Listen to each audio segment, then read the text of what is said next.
আসসালামু আলাইকুম। আশা করি আল্লাহর রহমতে সবাই সহি সালামতে অনেক অনেক ভালো আছেন। আমি আজকে বানাবো অনেক মজার একটা রেসিপি। তা হলো সুরি শুটকি দিয়ে কচুর লতি রান্না। আর এই সুরি শুটকি এবং কচুর লতি দুটোই দেশে থেকে পাঠাইছে। যেহেতু প্রবাসে থাকি, শুটকি এবং লতি আমার অনেক পছন্দ, তাই দেশের জিনিস রান্না করলাম দেশের স্বাদ গ্রহণ করার জন্য। এখানে লতি পাওয়া যায়, তারপর দেশের জিনিসের স্বাদটা আলাদা। এবার আমি একটা কড়াইতে পরিমাণ মতো একটু তেল দিয়ে দিলাম।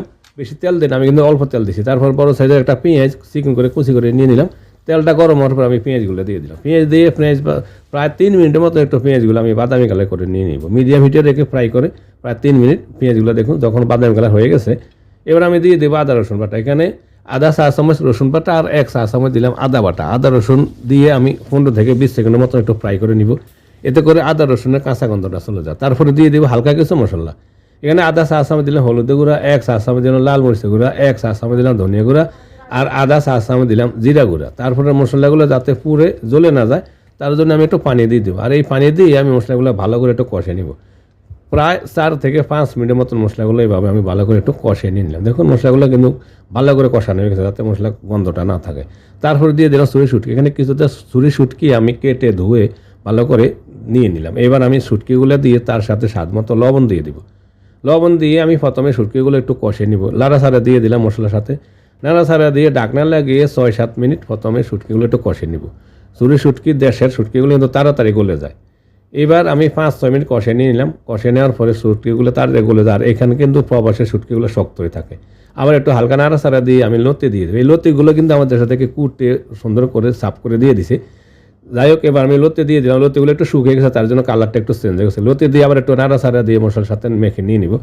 নাড়াছাড়া দিয়ে মেখে নিয়ে আমি শুকনো অবস্থায় একটু কষে নিব প্রায় 7-8 মিনিট। ঢাকনা লাগিয়ে দিলাম আর চুলাটা মিডিয়াম হাইতে রেখে 7-8 মিনিট একটু কষে নিয়ে নিলাম। কষে নিলে মানে মশলাটা ভালো করে লতি এবং শুটকির ভিতরে ঢোকে। এবার আমি কিছুটা পানি দিয়ে দিব, মানে লতিটা সিদ্ধ হওয়ার জন্য।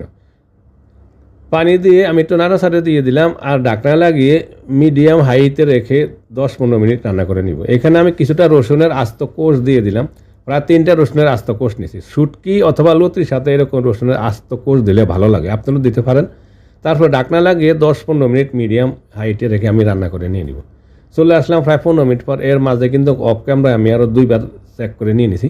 আমার একটু পানি রয়ে গেছে, আমি পানিটা আর একটু কমে নিব, যেহেতু লতির থেকেও কিছুটা পানি বাড়িয়েছে। এই জন্য আমি একটু লবণটা টেস্ট করে নিই। আমার লবণটা টেস্ট করার পরে দেখলাম আরও একটু লবণ লাগে, আমি একটু লবণ অ্যাড করলাম। তারপর একটু নাড়াচাড়া দিয়ে আমি ঢাকনা লাগিয়ে চুলার হিটটা এবার একটু বাড়িয়ে দিব, যাতে ঝোলটা একটু কমে, ঝোল কমানোর জন্য। প্রায় 6-7 মিনিট এবার তো জাল করে ঝোলটা আমি কমিয়ে নিয়ে নিছি, যেহেতু লতিটা একটু ঝোল কমিয়ে রাখলে ভালো। মাখা মাখা ঝোলে লতি রান্নাটা হয়ে গেছে, সাথে চুরি শুটকি দিয়ে আর আস্ত রসুনের কোষ দিলে অনেক মজা লাগে খেতে। গরম গরম ভাতের সাথে আপনারা মজা করে খেতে পারেন, যেহেতু আমার লতিটা আমার জন্য অনেক স্পেশাল, এটা দেশের থেকে পাঠাইছে। যাই হোক, রেসিপিটা আশা করি আপনাদের ভালো লাগবে। সাদা থেকে পুরো রেসিপিটা দেখার জন্য ধন্যবাদ। সবাই ভালো থাকুন। আল্লাহ হাফিজ।